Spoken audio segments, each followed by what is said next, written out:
Welcome back, listeners. I'm Robin Black, and this is It's All About Healing podcast. In today's episode, we have Jamie Ploog, and we have tried this about 3 or 4 times now.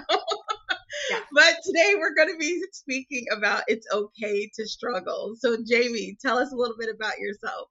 We are well rehearsed. That's all I can say. So it's Yeah. perfect. Well, thank you for having me. I am a life coach from Iowa.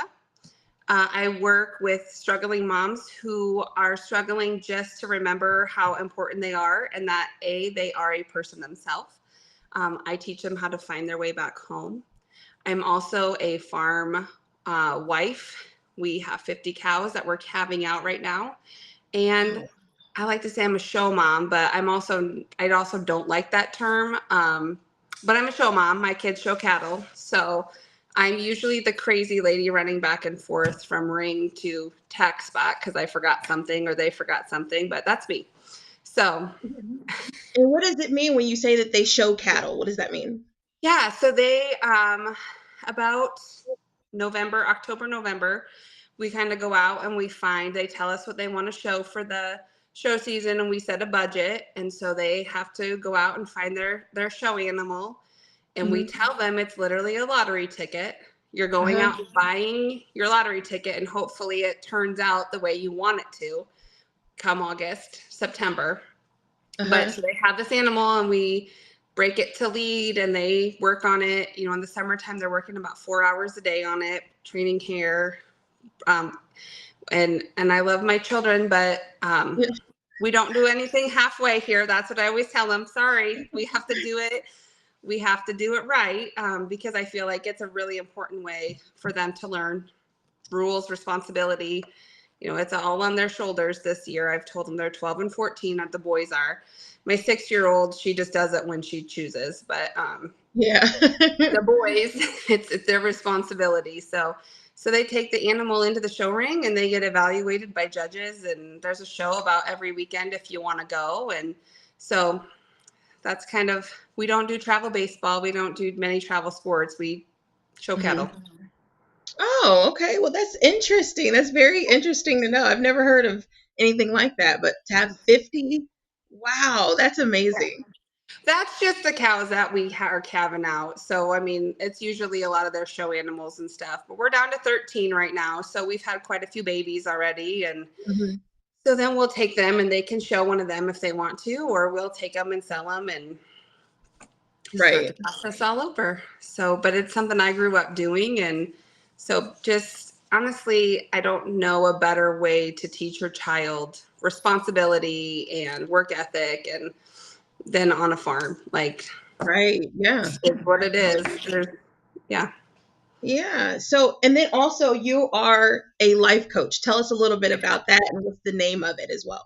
Yeah. So my life coaching business is Embracing Chaos and Loving Every Minute. It came to be right around COVID. Before that, I was really struggling. I was struggling with anxiety. I was struggling with comparison. I was carrying a lot of perfectionism around with me. I used to be a teacher, and so I'd always say, I'm not your mom. This is not your bedroom. Like, we keep our room clean. We keep our desks clean, you know, because that was my fear, that my principal would walk in and they would see something that wasn't perfect in my room. I couldn't do messy.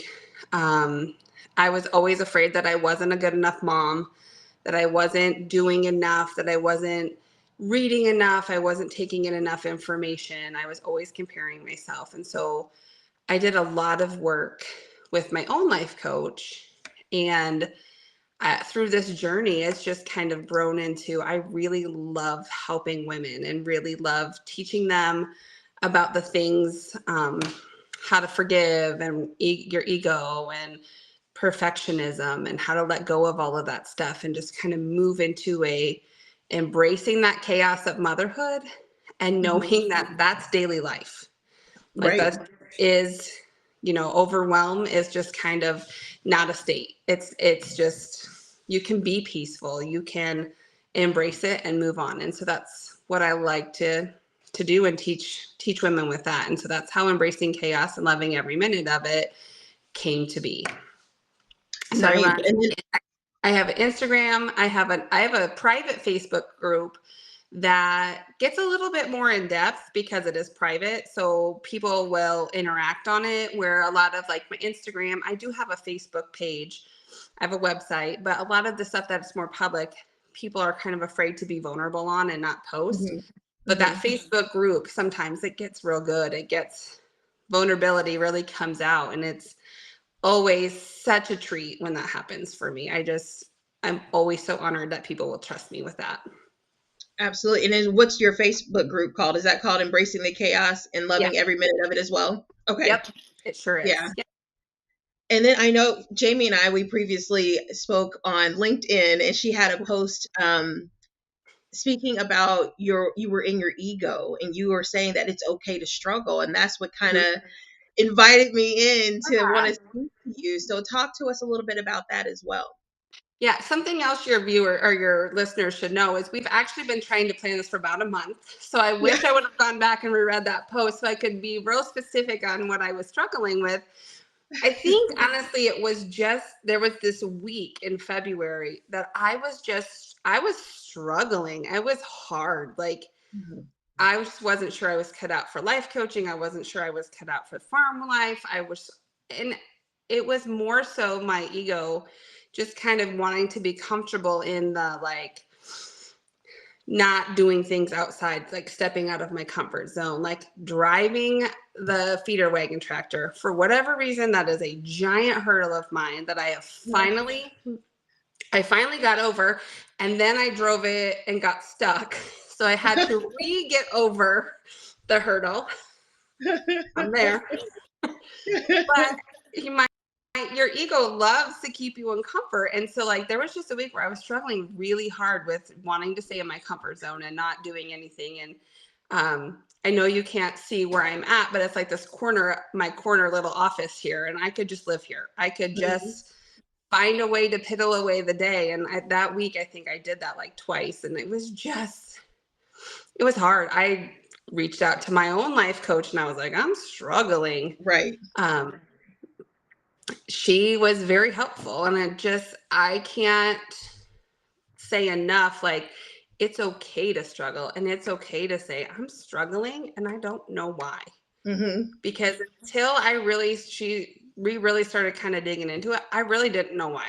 I Yeah. I I remember having the conversation with my husband of like, I don't know why I'm struggling. I don't know why I'm not feeling right. I don't know why I'm not happy. Hmm. Um, Yeah. and just as I started to reflect on it, it was like, oh, I don't want to step out of my comfort zone. Oh, Yeah. I don't I don't want to do these things because Yeah. what if I get the tractor stuck, which I did, and you know what happened? It was fine. Yeah. So it's that resistance, Yeah. being afraid, that fear can Mhm. sometimes be crippling, and it's just like Oh, yeah. I don't want to do it. I don't know what people are going to say, what everyone, and it's Mhm. about kind of stop listening to the distractions basically, and that is what is very hard to overcome. So what did you do to start overcoming that? I honestly just started facing the fears. Like once I realized, so my limiting belief has always been, and it's something I'm working to overcome, is I'm not enough. Hmm. And so basically I'm not enough to drive the tractor. I'm not good enough to drive the tractor. I'm not good enough to do this, to pull a calf. I've pulled 100 calves in my entire existence. And so it's not like I don't know how, but for whatever reason, that was a limiting belief of mine that week, that I couldn't do it by myself. Hmm. Um, I just started doing it. Once Hmm. I figured out what the issue was, I just started doing it. I just was like, well, I can do hard things. I'm going to do it. And I didn't do it perfectly. I didn't expect to do it perfectly. Um, I told my husband, I called him and I was like, I drove the feeder wagon tractor all by myself. And yes, you did. I'm like, it only took me 3 laps around the bend to get the whole thing unloaded, but that's okay. I mean, normally it takes one time down the feed bunk. Uh-huh. It took me it took me three, but I was like, you know what? It's unloaded and I didn't hit anything and it's fine. And so I think like your ego puts that higher expectation for you up Hmm. there of like, well, normally this would only take one time, so you didn't really do it. And I was Right. like, no, you don't understand. I did it. Like I drove the tractor. I made it move forward. B, I made the feed come out of the feeder wagon at the right time in the bunk. Right. I mean, so it was just kind of flipping the script and looking at it as, instead of saying I didn't do, no, I did. Like I did all of these things, and it wasn't exactly the way that it was meant to be or could be, but it was my way. It was Right. done. And that's what I feel that it's about, is it's about doing things at your own pace. It's kind of like children, kind of. Your children, they're going to develop at different stages at different times, and we are the same exact way. Just because someone else did it on the first try doesn't mean that I'm going to do it on the first try, and that's okay. Right. Yeah. Yeah. So what else would you suggest to other women or even men what they should do in that sense? I think the big thing is realizing, like stepping back, because our ego is also good in the sense of it keeps us protected. It keeps us out of danger. It's kind of that like check for you, your conscience. And so it's like, okay, is this dangerous, or am I afraid? And if I'm afraid, why am I afraid? Yeah. Like, just start. The more you break it down, and the more, I don't mean to overthink it to spend a week on it, but really the more you reflect on the feeling, it becomes very apparent. And it's okay to be upset with yourself. I was so mad at myself of like, I'm struggling because I don't want to drive this tractor, or I don't want to do this. Like, this is really silly. This is really silly for me to be in a bad mood for an entire week. Oh no. So, yeah, but you know what I mean? Like, Yeah. once we started to break it down, it was like, oh, Yeah. this is completely my mind playing a trick with me. Okay, great. Right. This is now we can move on. Yeah. I didn't know you were in a bad mood for an entire week. Yeah, I just couldn't figure it out. I think that was the big thing, was like, I didn't want to admit to myself Right. And that that was this the was struggle. bothering me. Yeah. Yeah. And that's why I was struggling, was I didn't want to be honest with myself. And the minute I really became honest, I was like, oh, Yeah. okay. And so then it was just like, I started writing. And this is something too, like, I'm such a big journaler, but I was like, okay, tomorrow morning I'm writing this down, like mad writing. Cause of course I was angry with myself, but I was like, tomorrow morning I will be on that tractor. I will be unloading the feed. Tomorrow morning I will be doing this. And I was just like, I started listing out these goals. By February 28th, I'm going to know how to give calf shots, ear tag calves, do all of these things that I can do, but I just choose not to do because I don't want to. Yeah, and see, that's kind of like my issue that I'm struggling with right now, is trying to overcome. I can write a whole list out of things that I need to do, but then the next day comes and I'm just like, I'm not doing any of it. What would you suggest to try to overcome that, from a day-to-day basis? Well, so we talk a lot about keeping promises to yourself. So basically, when you're writing it down, you're writing a promise to yourself. Who's the only person who knows the promise to yourself? Me. You. Right? You. So make it known. Find an accountability person, whether it's a spouse, whether it's a friend, and say, okay. And I have done this because I am the world's worst about working out. When I've gotten up 2 or 3 different times the night to check cattle, I'd be like, oh, I'm so tired, I'm just going to sleep. No, I need to get my butt out of bed and I need to exercise, because that's part of me putting myself in the best mindset. And so like I'm just always telling my husband, I'm like, okay, here's the deal. I'm really tired, but I need to be up at 5 o'clock because I need to be on that treadmill. And you're my accountability, because I'm making this promise to myself that I'm going to do it. And honestly, he never ever has to swoop in and say, oh, you didn't do this, because I've told him. So I don't want him to say, why didn't you? So I just always get up and do it. And then what about for people who don't have anyone else? There is always somebody out there. You have a friend, a coworker, and I will be your accountability partner. I'm always more than happy to be that. There's somebody Mhm. And I know if you ask, they'll say yes. Yeah. Mhm. They will, because they don't want to see you fail.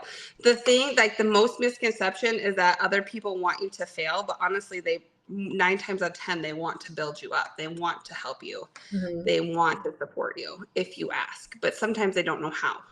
And I think So, that's kind of a struggle for a lot of people, because I know even the clientele that I have, they feel that no one cares. Like, no mhm, one's really going to care what I do. No one's going mhm. to agree to that. So what would you suggest they do to Yep. overcome that type of thinking? I would say that's your ego Mhm. sneaking in, trying to keep you comfortable, Uh-huh. trying to say, nope, they don't care, because you don't want to be rejected. So your ego is trying to keep you safe from being rejected. Mhm. Okay, so what happens if somebody really says no? Mhm. Well, I would say, I don't know if you've heard of the 4 agreements, but don't take it personally. There's got to be a reason as to why they can't support you. Maybe they've got a lot going on. Maybe who knows? Mhm. I don't know if you've seen the picture of the iceberg, what you can see, and Right. then Yeah. the whole bottom of everything else. Mhm. Then don't take it personally. Don't make assumptions on why they can't help you. Move on to the next person and just say, okay, well, they weren't available. Maybe next time. Yeah.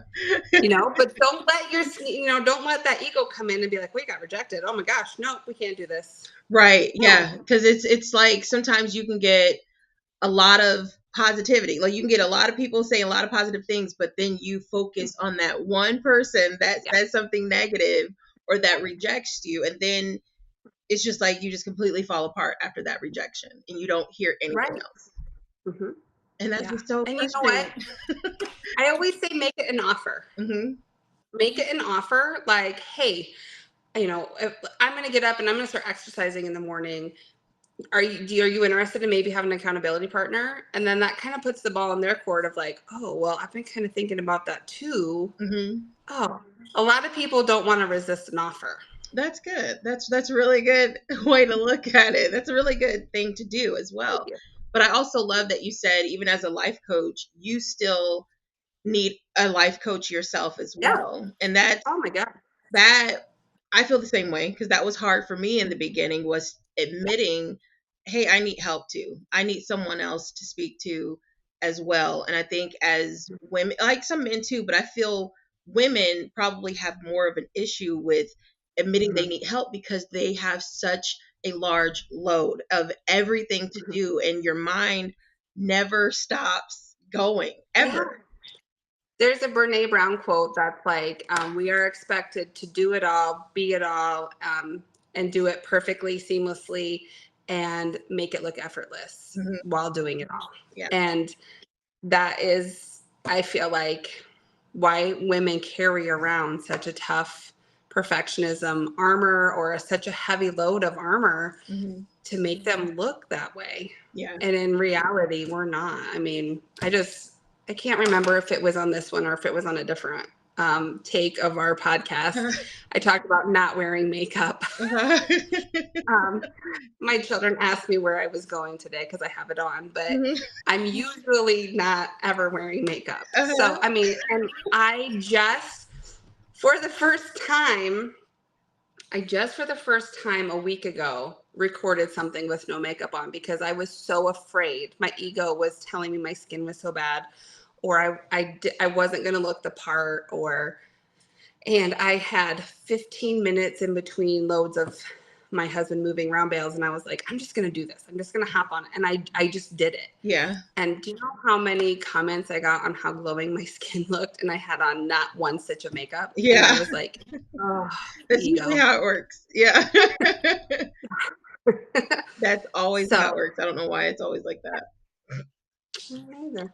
And I But think like you said, it's just the ego. When we feel like, oh, I don't want to get on here. I got to look like this. I got to look like that. And then mhm, you go outside and somebody says, oh, you're so beautiful. You're just like, what? right. Yeah.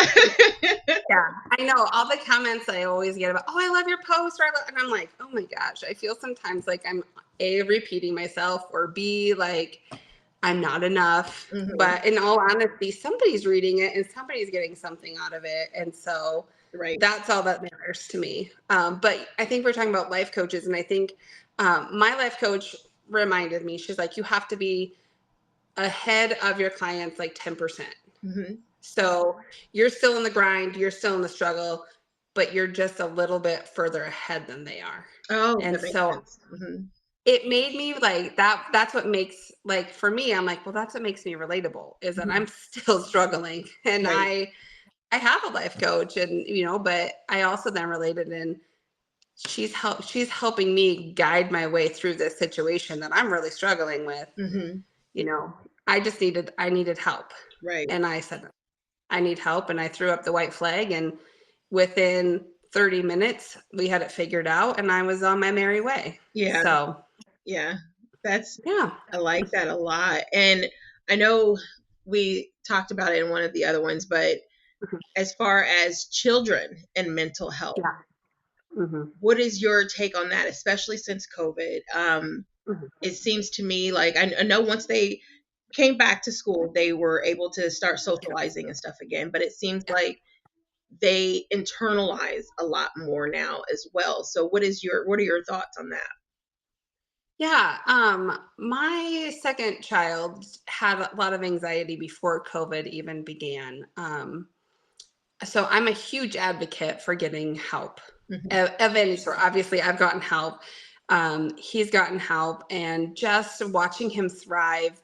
He went to a judging contest on Saturday, something he would never have done on his own before. Hmm. Went with a group of people that he knew, judged, and got seventh overall. I mean, and Yeah. that, not having anxiety about his results, not so.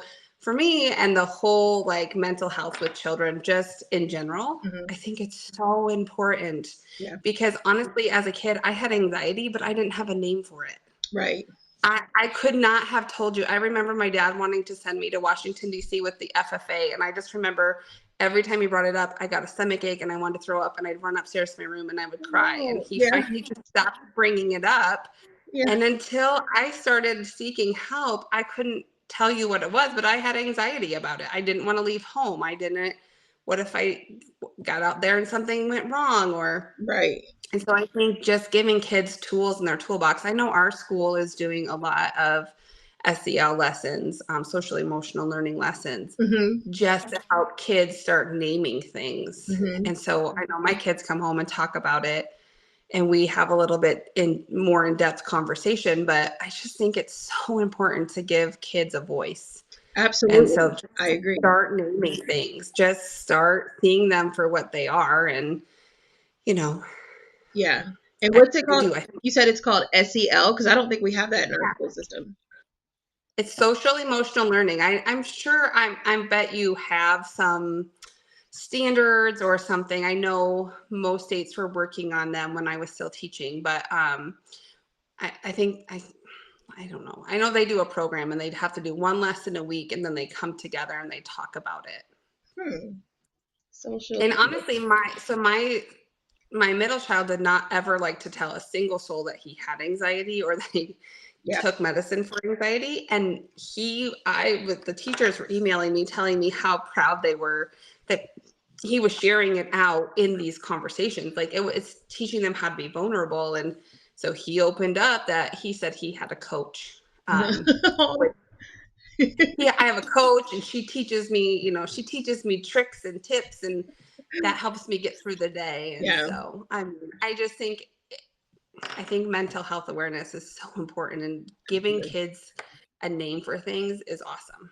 Yeah. I love that. And it just, I definitely want more of it. And I'm definitely going to call my kids' school and see if that's in there because I definitely know that it's needed, especially even in my situation with the fire that I just had.